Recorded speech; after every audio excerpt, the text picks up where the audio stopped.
Agora a gente vai ao nosso departamento de jornalismo. Fernanda Azevedo está com a gente para nos atualizar o que está acontecendo no sul do Brasil. Boa tarde para você, Fernanda. Boa tarde. Mais um fim de semana de muita chuva no Rio Grande do Sul. Por isso, o departamento de jornalismo está aqui no Mulheres com mais esse boletim, as notícias da equipe do Jornal da Gazeta. Então vamos às atualizações. Como previsto, voltou a chover forte no Rio Grande do Sul e rios já muito afetados nas últimas semanas voltaram a subir rapidamente, alagando novamente áreas que já tinham apresentado certa redução. O rio Taquari ultrapassou os 26 metros no domingo à noite em Lajeado, tirando cerca de 1.000 pessoas de casa.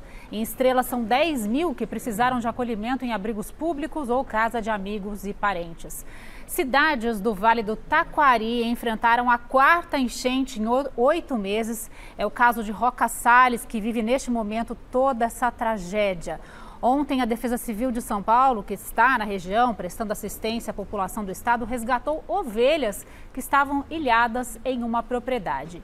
O rio Caí, que já estava acima da cota de inundação, apresentou cota severa no fim de semana.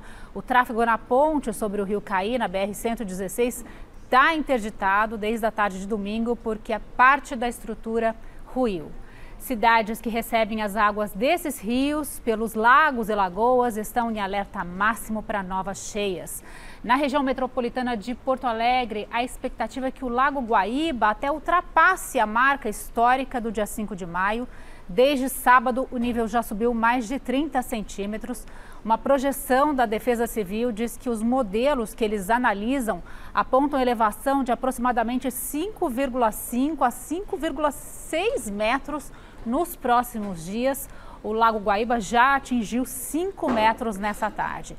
Na região, o trabalho de conscientização para que os moradores que já tinham retornado para áreas de risco, todo o cuidado para que eles não saiam novamente.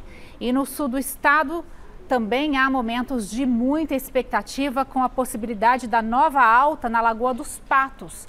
A Prefeitura de Pelotas alertou que 24 áreas da cidade devem ser evacuadas imediatamente. A gente tem uma arte aqui para explicar um pouco melhor como é que é essa questão das enchentes no pós-chuvas no Rio Grande do Sul.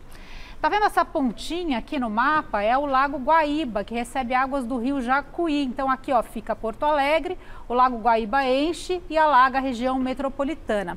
Essas águas do Jacuí, elas vão para a Lagoa dos Patos, que é essa lagoa aqui bem maior que chega até o sul do estado. Então, a lagoa enche dias depois da chuva. E aí o que acontece? A saída para o mar dessa lagoa aqui na região de Pelotas, bem no extremo sul, ela é muito estreita. Então, todo esse sistema aqui demora muito para extravasar e correr para o ar. Um outro agravante aqui, mudando agora até de arte, é o que está acontecendo agora, a formação de um ciclone extratropical no mar. Ele provoca ventania, agita o mar, tem um alerta da Marinha para ondas de 3 metros de altura, também aqui ó, da altura lá do Chuí até Santa Catarina, são essas ondas de 3 metros. Então esse vento aqui ó, em direção a esses lagos e lagoas, impedem aí o escoamento das águas. Na região de Serra, também lá do Rio Grande do Sul, as chuvas provocaram deslizamentos de terra. Além disso, tremores assustam a população. Em Gramado, uma rua do bairro Piratini desabou. Isso foi no fim de semana. Imagens mostram o asfalto todo rachado. Ao menos 1.000 pessoas tiveram que deixar suas casas. 6 bairros estão em alerta. Em Caxias do Sul, os moradores despertaram assustados. Os bombeiros receberam centenas de chamados com relatos de tremores de terra. De acordo com a Metsul Meteorologia, as ocorrências foram captadas pela rede sismográfica brasileira e tiveram magnitudes de 2,3, 2,4 em cidades da região. Ainda não se sabe se há relação desses tremores com as chuvas. Ontem, um deslizamento de terra matou um servidor público lá na cidade. Ele tinha 49 anos, o vigia ficou ferido. O caso aconteceu na Vila Maestra. Chovia muito no momento desse desabamento. Tem uma tendência de redução de chuvas, pelo menos até quinta-feira, mas agora o que preocupa as autoridades, né, é o frio que vem por aí, viu? Hoje em Porto Alegre a máxima foi de 18 graus, amanhã esfria mais, o dia lá começa com 10 graus, máxima sobe até 15 só. Em Pelotas, no sul do estado, que é aquela região que eu mencionei, né, que tem expectativa de novos alagamentos, amanhã para de chover, mas o frio promete ser intenso. Amanhã, mínima de apenas 5 graus, máxima de 15.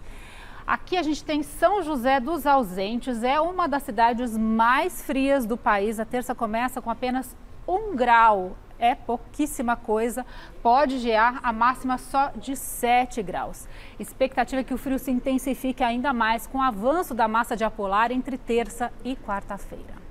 E temos também números atualizados da situação no Rio Grande do Sul, de acordo com o boletim divulgado pela Defesa Civil nesta tarde. 447 municípios já afetados, 79 mil pessoas em abrigos, 2 milhões e 100 mil pessoas afetadas por essas tragédias. No balanço de vítimas, subiu para 806 o número de feridos, 127 desaparecidos e 147 óbitos confirmados. O governador do Rio Grande do Sul fez um pronunciamento nesta manhã, voltou a pedir para que a população saia das áreas de risco na região metropolitana de Porto Alegre e também nas cidades afetadas pelas enchentes da Lagoa dos Patos. Agora tenhamos uma trégua um pouco na chuva, ainda há movimentação dessas águas pelos rios, com incidência aqui também na região metropolitana e depois pela Lagoa dos Patos também a região sul. Então é muito importante que as pessoas ainda compreendam que não é hora de voltar para casa nas áreas de risco, né, e que aquelas que já tenham voltado deixem esses locais, saiam dos locais que já foram atingidos na semana anterior, porque muito provavelmente voltarão a ter essa resposta de inundação desses rios. O governador Eduardo Leite também confirmou que as famílias atingidas pelos desastres vão receber R$2 mil. Os recursos vêm daquele Pix que a gente até divulgou aqui no Mulheres. Vamos ouvir as regras para receber esse dinheiro. Nós fizemos uma campanha, né, de arrecadação para aquelas pessoas que querem doar e procuram um caminho com segurança via o Pix SOS Rio Grande do Sul. Esse é um canal oficial para ter a segurança, a governança, o cuidado com a aplicação dos recursos. Nós tivemos mais de 93 milhões de reais arrecadados dessa participação da sociedade civil de todo o Brasil. E houve, nesse final de semana, a definição pelo comitê gestor do Pix. Esse comitê gestor reúne órgãos públicos e entidades da sociedade civil, e a definição foi justamente dos R$2 mil por famílias residentes nas áreas mais afetadas e que já tenham condições de iniciar o processo de recuperação e reconstrução. Já começam agora, né, a fazer esse processo. Vão ser atendidas as famílias nesses critérios: desabrigadas ou desalojadas como consequência desse evento climático, residentes nos municípios com situação de calamidade reconhecida pela Defesa Civil, inscritas no CadÚnico ou no Cadastro da Agricultura Familiar e que não tenham sido contempladas pelo programa Volta por Cima. O governo Lula vai anunciar hoje à tarde a suspensão da dívida do Rio Grande do Sul por 3 anos.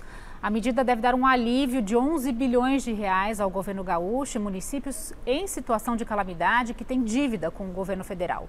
O texto obriga que os recursos sejam utilizados para a recuperação da infraestrutura do estado. Um projeto de lei complementar será enviado ao Congresso, que também terá que aprovar a medida. Bom, e outra situação que preocupa muitos médicos na região sul é o risco de epidemias, de doenças com contato de águas contaminadas. E até a dengue é uma ameaça agora. Vamos ouvir mais informações com o infectologista e presidente do Departamento de Imunizações da Sociedade Brasileira de Pediatria, Renato Kifuri.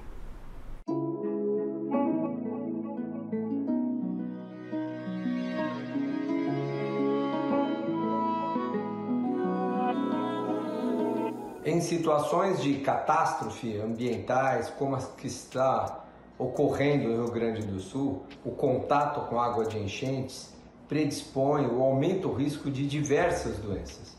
Doenças por ingestão de água e alimentos contaminadas, como a febre tifoide, como a diarreia, a hepatite A, surtos de hepatite A são comuns nessas situações, como doenças transmitidas pelo contato da água contaminada direto com a pele, por exemplo, ferimentos ou entrada através de mucosas, como é o caso da leptospirose, doença transmitida pela urina do rato, o tétano, através de ferimentos, de cortes, ao pisarem em locais contaminados, além, obviamente, do acúmulo de água predispondo ao aumento da infestação de mosquitos, potencializando aí a epidemia da dengue, e chikungunya, e zika e febre amarela, outras doenças transmitidas por vetores também.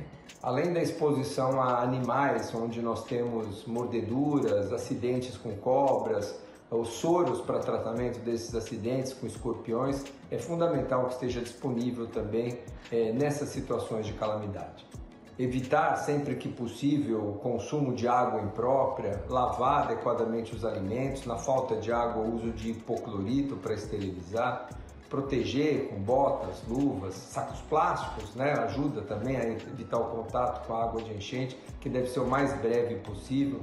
Uso de repelentes e, claro, vacinas são as medidas aí protetoras que precisam ser estimuladas e fornecidas esses equipamentos para todos os moradores e aqueles que trabalham nas forças de segurança e de resgate. Já não bastasse todo o sofrimento do povo em relação a todos os flagelos de uma enchente, ainda as doenças que podem ocorrer secundárias a esse problema agravam ainda mais a situação.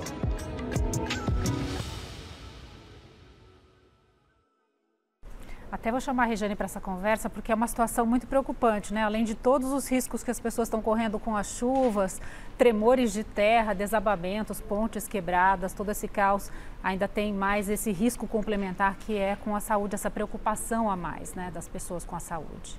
É verdade, Fernanda. E aí o número de feridos, como você informou, que é enorme, né, que já é uma consequência terrível, né, dessa tragédia que está acontecendo no sul do país, ainda tem essa onda de doenças que tomara que não se confirme, né, mas com toda certeza as autoridades de saúde precisam atentar para isso, disponibilizar com muita velocidade, com muita rapidez remédios para aquela região, já que as pessoas físicas não podem fazer doação de medicações, né, tem que vir através de laboratórios, isso é uma informação importante para a gente passar adiante também, que eles atentem para isso e atendam o mais rápido possível a essa situação. Com certeza, viu? Eu fico por aqui, a cobertura completa, as notícias do dia, às 7 da noite, no Jornal da Gazeta. Eu estarei lá com a previsão do tempo completa para essa semana lá no Rio Grande do Sul. Até lá, Rê. Até lá, a gente aguarda vocês às 7 horas da noite no Jornal da Gazeta. Obrigada, Fernanda. E eu quero, claro, mandar um beijo e agradecer ao Dr. Renato Kifuri, que é infectologista, que participou hoje desse momento do jornalismo aqui do Mulheres. E lembrando que ele vai estar com a gente aqui, dando mais explicações também a respeito da dengue. Essa semana ele vem com a gente aqui no Mulheres para falar a respeito dos números da dengue, que realmente estão muito, mas muito preocupantes ainda.